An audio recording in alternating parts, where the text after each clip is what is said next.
From the KATC Weather Lab, here's Rob's forecast.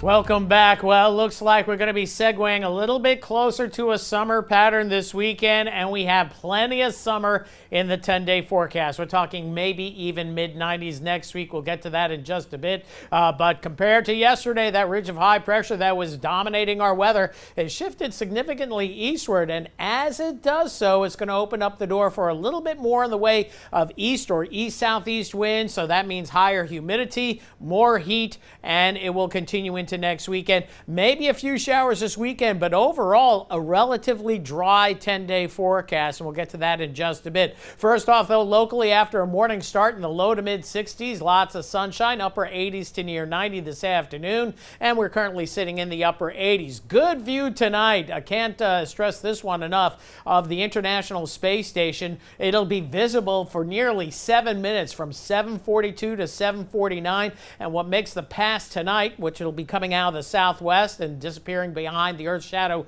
to the northeast, is that it's going to be directly overhead right at 7:45 p.m. So you cannot miss it. Just lay down on the ground, look straight up at 7:45 and get a good view. We'll talk a little bit more about the space station and who's on board, how fast it's traveling, and the height of that station coming up on Acadiana's news channel at 6. Meanwhile, shifting gears, getting out into the tropics, it looks a little bit more busier in the eastern Pacific, not in the Gulf of Mexico nor the Caribbean, or at least the Western Caribbean for right now, but there is a system burgeoning that it will be working its way toward the Eastern Caribbean with time. That's Fiona, and another tropical wave coming off the African coast. Right now, National Hurricane Center not giving any odds on that system, but we'll keep an eye on it nonetheless. So here is Tropical Storm Fiona, and if you look closely at the wind particles, the center of circulation is here. Notice all the convection's off to the east. That means there's lots of upper level wind shear going on. There's some dry air in place. So this is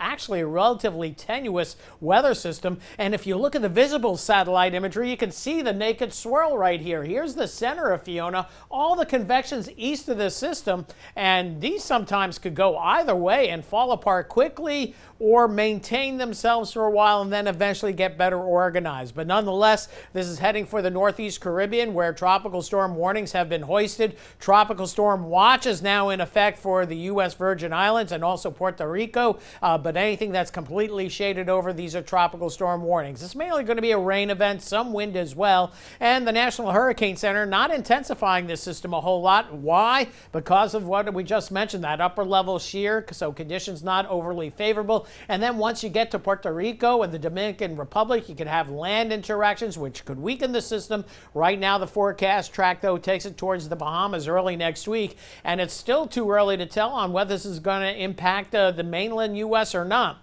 So here's the Euro model, and it gets us till Sunday afternoon. Notice that's where our tropical system will be. Notice our weather. We see more blue than yellow and red, so we're going to keep the rain chances relatively low this weekend. And then as we get into the middle part of next week, the Euro bringing the system up through the Bahamas and very close to Florida, possibly a Florida strike. The GFS model was way off to the east, so we'll see how this one plays out. But the more southern route that this takes, the more the southeastern U.S. could be in play, and we can't rule out the Gulf of Mexico based on the data that we're seeing today. So something that we'll keep an eye on, but right now we're not playing that we're going to have any tropical threats here locally. Mid-60s overnight tonight. Tomorrow, mostly sunny skies and maybe an isolated shower down towards St. Mary Parish, but rain chances near zero tomorrow. That changes Saturday with mostly sunny conditions, and then a few afternoon showers and thunder showers building into the area with your rain chance at about 20%.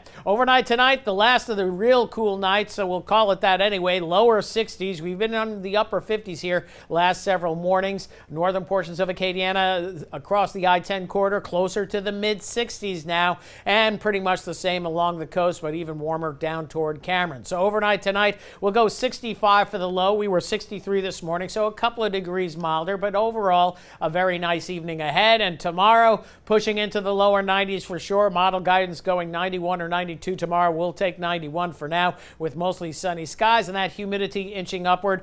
Generally, just a few fair weather cirrus clouds out there, maybe a few cumulus clouds down toward the coast. As we move it into the 10-day forecast, well, it's back to summer temperatures, lower 90s through this weekend, but mid-90s going into next week, and fall coming in late Thursday. We might see 96 for a high, and we have temperatures in the 90s going into the following weekend as well. We got the Sugarcane Festival to look forward to. Kind of marks the beginning of fall around here, but right now, fall temperatures look to be about 2 weeks away. I see a front maybe in about 13 to 15 days, so we're just going to have to wait a couple more weeks. We'll keep waiting. All right. Yes. Thanks, Rob. Still